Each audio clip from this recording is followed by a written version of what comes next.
오늘 우리에게 주시는 하나님의 말씀은 누가복음 20장 말씀입니다. 누가복음 20장 말씀, 제가 가진 성경은 신약 130쪽에 있습니다. 우리 드라마 바이블로 함께 듣고 은혜 나누도록 하겠습니다. 제20장. 하루는 예수께서 성전에서 백성을 가르치시며 복음을 전하실세 대제사장들과 서기관들이 장로들과 함께 가까이 와서 말하여 이르되, 당신이 무슨 권위로 이런 일을 하는지, 이 권위를 준 네가 누구인지 우리에게 말하라. 나도 한 말을 너에게 물으리니 내게 말하라.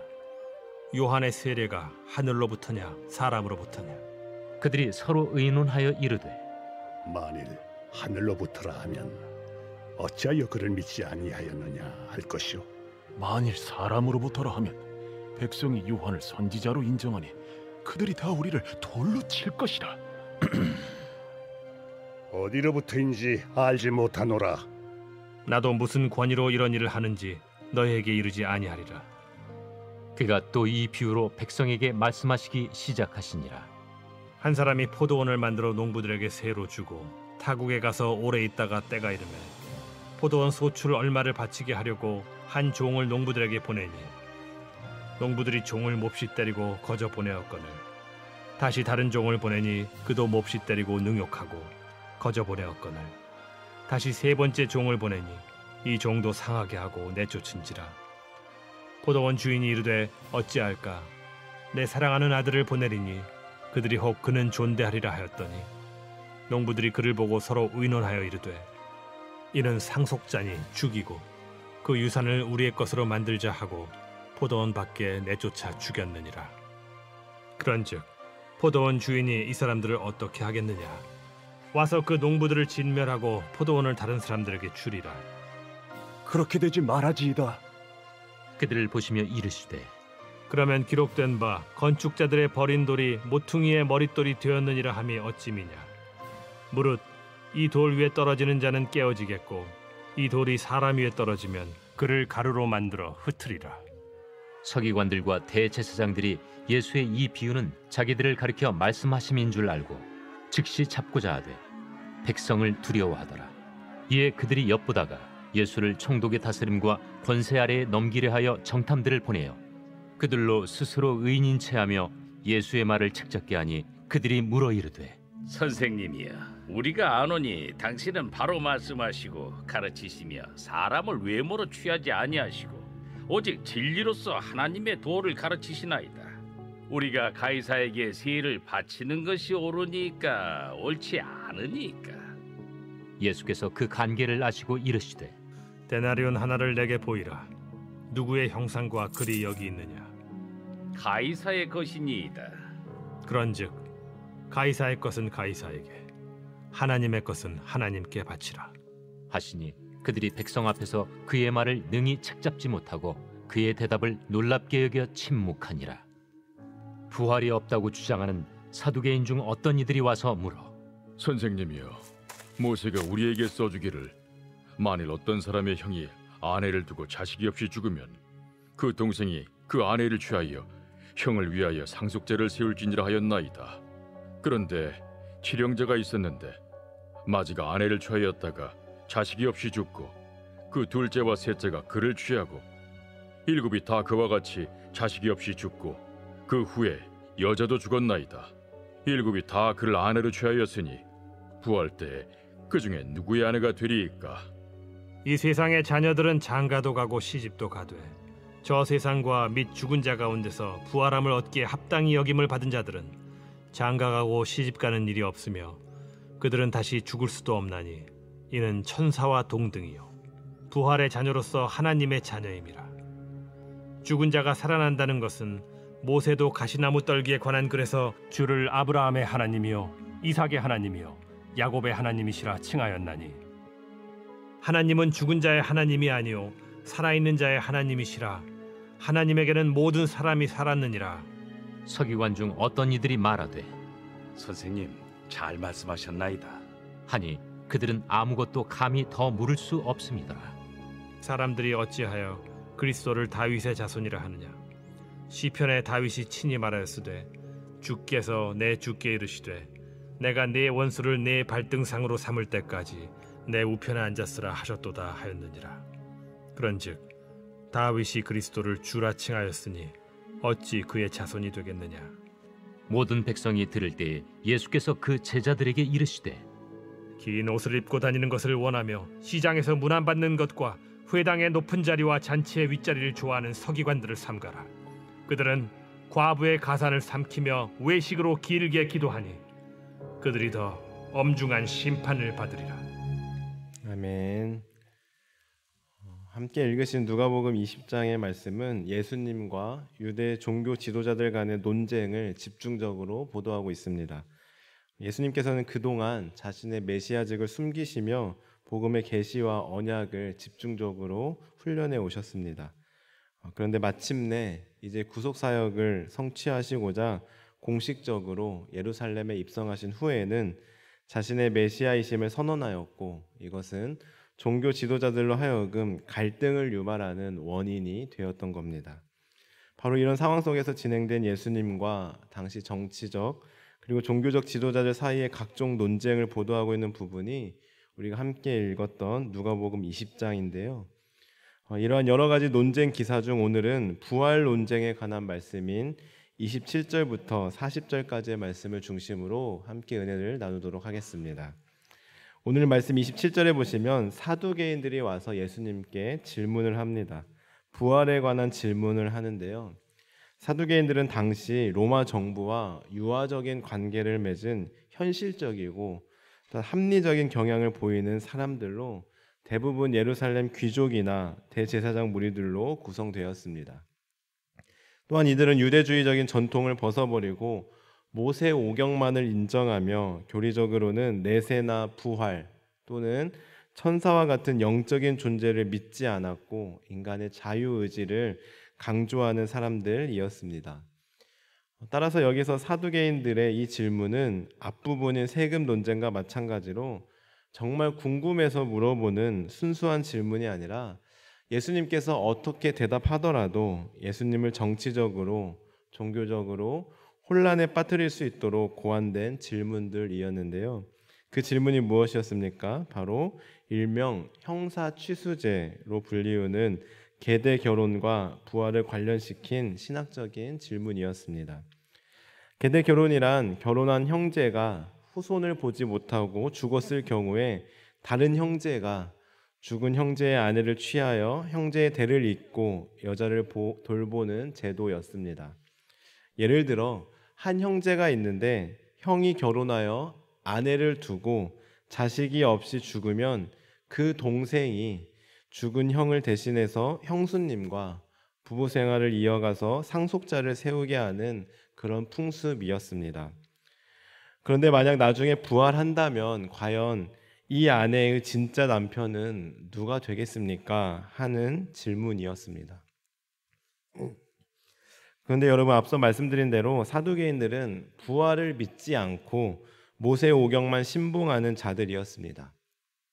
따라서 이들은 신명기 25장에 기록된 모세의 규례를 제시하면서 만약 부활이 있다면 부활 후에 계대 결혼을 한 사람들의 혈통 관계는 어떻게 되는가에 대해 질문을 제기했습니다. 즉 모세 오경에 언급된 계대 결혼 제도를 근거로 예수님께서 가르치시는 부활 교리가 논리적으로 모순이 있음을 밝힘으로써 예수님의 말씀의 권위를 떨어뜨리고자 한 것이었습니다. 사실 신명기 25장의 계대 결혼에 대한 규정은 부활에 대해 가르치기 위한 것이 아니라 그때 당시 여성의 인권이 무시되는 사회에서 과부의 신분과 그의 남편이 속한 지파와 가문의 재산을 보호하여 경제적으로나 신분적으로 불평등을 막기 위한 것이었습니다. 그러나 사두개인들은 이 말씀을 자의적으로 해석한 것이죠. 따라서 예수님께서는 부활 후의 상태 모습을 예시하면서 사두개인들의 이 부활에 대한 무지함을 깨닫게 하시는데요. 한마디로 부활 후에는 결혼 제도가 존재하지 않으며 죽음도 없을 뿐더러 부활한 성도들은 더 이상 어떠한 세상의 법칙과 규례의 지배를 받지 않고 새로운 하늘의 지배를 받아 살 것이다 라고 대답하셨습니다. 그리고 이에 대한 내용을 36절에서 아주 간결하고도 명확하게 이렇게 대답해 주셨는데요. 우리 36절의 말씀 함께 읽어보겠습니다. 시작. 그들은 다시 죽을 수도 없나니 이는 천사와 동등이요 부활의 자녀로서 하나님의 자녀임이라. 아멘. 그렇습니다. 부활은 반드시 있으며 천사와 동등한 하나님의 자녀로 부활할 것이라고 분명하게 말씀하셨습니다. 이 정도로만 설명해 주셔도 참 탁월하시다라고 감탄하게 되는데요. 그런데 예수님께서는 여기에 그치지 않으시고 친절하게 설명을 이어가십니다. 그리고 이어지는 예수님의 이 대답이 우리로 하여금 감탄을 불러일으키는데요. 왜냐하면 예수님께서는 사두개인들이 그토록 신봉하는 모세오경을 인용하여 설명해 주셨기 때문입니다. 그 부분이 바로 37절과 38절의 말씀인데요. 우리 37절과 38절의 말씀도 함께 읽어보겠습니다. 시작. 죽은 자가 살아난다는 것은 모세도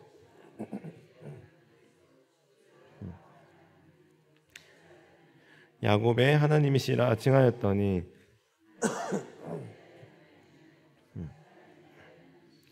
하나님에게는 모든 사람이 살았느니라.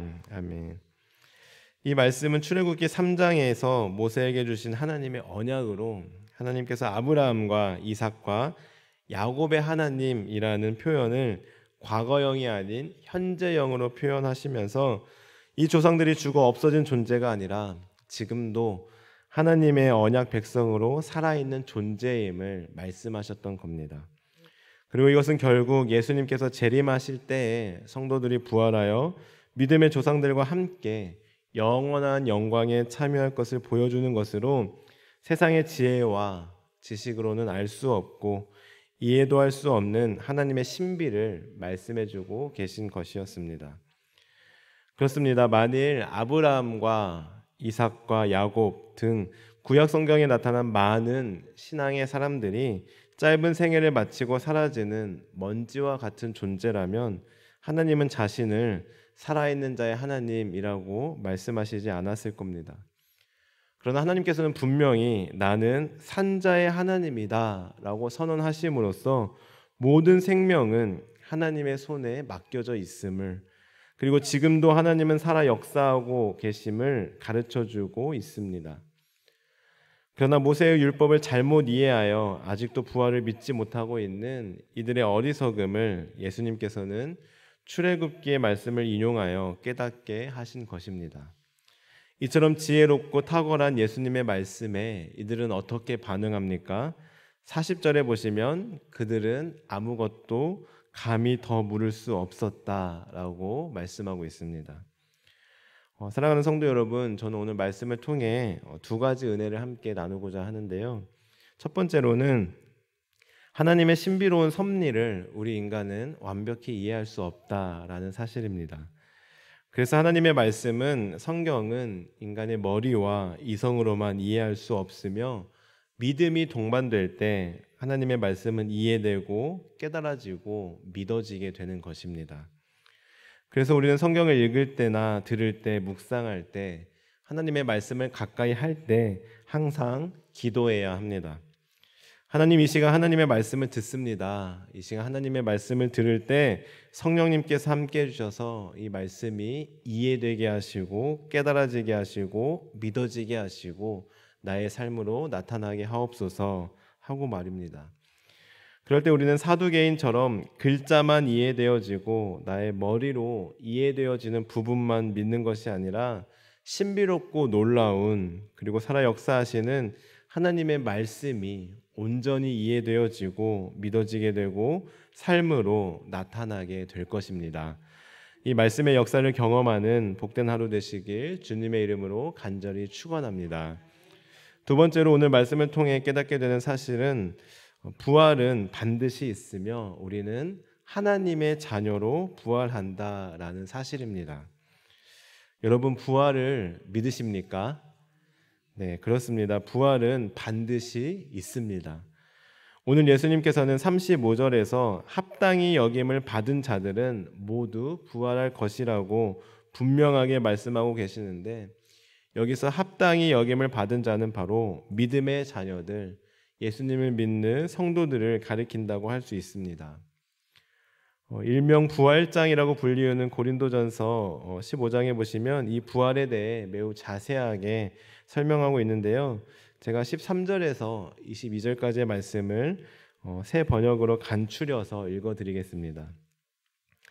만일 죽은 사람의 부활이 없다면 그리스도께서 살아나지 못하셨을 것입니다.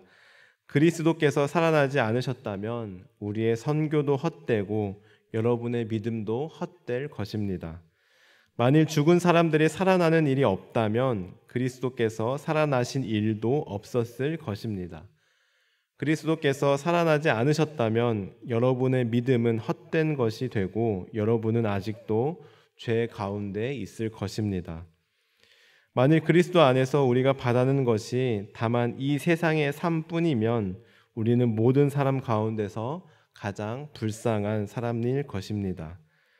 그러나 이제 그리스도께서는 죽은 사람들 가운데서 살아나셔서 잠든 사람들의 첫 열매가 되셨습니다. 아담 안에서 모든 사람이 죽은 것과 같이 그리스도 안에서 모든 사람이 삶을 얻을 것입니다. 아멘. 그렇습니다. 만일 부활이 없다면 우리 믿음은 헛된 것이며 우리는 가장 불쌍한 사람일 것입니다. 그러나 이것은 말 그대로 쓸데없는 염려이며 부활은 반드시 있습니다. 왜냐하면 예수님께서 부활하셨기 때문입니다. 예수님께서 부활의 첫 열매가 되셨기 때문입니다. 그렇기 때문에 우리는 가장 불쌍한 사람이 아니라 가장 행복한 사람들입니다. 이 믿음 가지고 이 부활 소망 가지고 오늘 하루도 아니 매일매일 가장 행복한 사람으로 살아가는 우리 모든 성도님들 되시길 주님의 이름으로 간절히 축원합니다. 기도하시겠습니다. 하나님 감사합니다. 저희들 천국 백성으로서 부활의 소망을 가지고 살아가게 하시니 감사합니다. 저희들 이 믿음 변치 않게 하시고 매일매일 하나님의 말씀을 가까이 하며 살아갈 때 그 말씀이 깨달아지게 하시고 믿어지게 하시고 우리의 삶 속에 나타나게 하옵소서. 감사드리며 예수님의 이름으로 기도합니다. 아멘. 주님께서 가르쳐주신 기도를 드리겠습니다. 하늘에 계신 우리 아버지, 아버지의 이름을 거룩하게 하시며 아버지의 나라가 오게 하시며 아버지의 뜻이 하늘에서와 같이 땅에서도 이루어지게 하소서. 오늘 우리에게 일용할 양식을 주시고 우리가 우리에게 잘못한 사람을 용서하여 준 것 같이 우리의 죄를 용서하여 주시고 우리를 시험에 빠지지 않게 하시고 악에서 구하소서. 나라와 권능과 영광이 영원히 아버지의 것입니다. 아멘. 오늘 말씀을 기억하며 기도하시겠습니다. 하나님, 저희들 하나님의 말씀을 가까이 할 때 성령님께서 함께 하셔서 말씀이 깨달아지고 믿어지게 하옵소서. 저희들 오늘 하루도 부활 소망 가지고 가장 행복한 사람으로 살아가게 하옵소서. 오늘도 성령 충만함을 더해 주셔서 이 시간 마땅히 기도할 바를 알게 하시고 이를 통해 모든 것을 합력하여 선을 이루시는 하나님을 경험하게 하옵소서. 가정을 위해 기도하실 때 하나님을 주인으로 삼는 가정 되게 하시고 부모님들의 영적 권위가 회복되게 하옵소서. 교회를 위해 기도하겠습니다. 복음의 사람 제자로 살게 하소서. 표어처럼 하나님 앞에 복음의 사람으로 온전히 세워져서 예수님처럼 생각하고 예수님처럼 말하고 예수님처럼 행동하는 예수님의 제자로 살아가게 하옵소서. 사랑하는 아버지를 하늘나라로 보내며 슬픔에 빠진 우리 조동희 집사님과 가족들을 위로하여 주시고 그 슬픔이 부활 소망으로 바뀌게 하시며 모든 남은 장례 절차 가운데도 성령님께서 친히 함께하여 주옵소서. 사회를 위하여서는 하나님을 거부하는 멀리하는 악한 세상을 긍휼히 여겨주시고 불쌍히 여겨주옵소서. 신천지, 하나님의 교회, 여호와의 증인 등 영혼을 병들게 하는 이단 종교가 근절되게 하옵소서. 나아가 우리 환우들을 위해 우리의 기도가 필요한 분들을 위해 그리고 개인적인 기도 제목을 놓고 기도하며 나아가겠습니다. 기도하시겠습니다. 하나님 감사합니다. 저희들 아버지 하나님의 말씀을 또한 통해 깨닫게 하시고 또한 믿어지게 하시니 감사합니다. 하나님, 저희들 앞으로도 하나님의 말씀을 드릴 때 하나님의 말씀을 읽고 묵상하고 암송하며 나아갈 때 그 그 말씀이 문자로 그치지 않게 도와주시고 문자로만 이해되어지는 것이 아니라 나의 이성으로만 이해되어지는 것이 아니라 성령님께서 깨닫게 도와주시고 그리하여 모든 말씀이 모든 하나님의 말씀이 깨달아지게 되어주시고 이해되게 도와주시고 믿어지게 도와주시고 그 말씀대로 살아갈 수 있는 능력도 우리에게 허락하여 주옵소서. 하나님 저희들 아버지 부활의 소망을 가지고 살아가게 도와주옵소서. 하나님 저희들 죽을 수밖에 없는 죽었던 죄인이지만 아버지 예수님께서 첫 열매가 되어서서 아버지 우리도 또한 예수님처럼 부활의 백성으로 살아가게 하시니 참으로 감사합니다. 하나님 이 믿음 이 사실 믿어지게 하시고 흔들리지 않게 하시고 하루하루 부활 소망 가지고 살아가도록 인도하여 주옵소서. 그리하여 저희들 세상에서 가장 불쌍한 사람이 아니라 세상에서 가장 행복한 사람으로 살아갈 수 있도록 하나님 인도하여 주옵소서. 각 가정을 위해 기도하며 나아갑니다.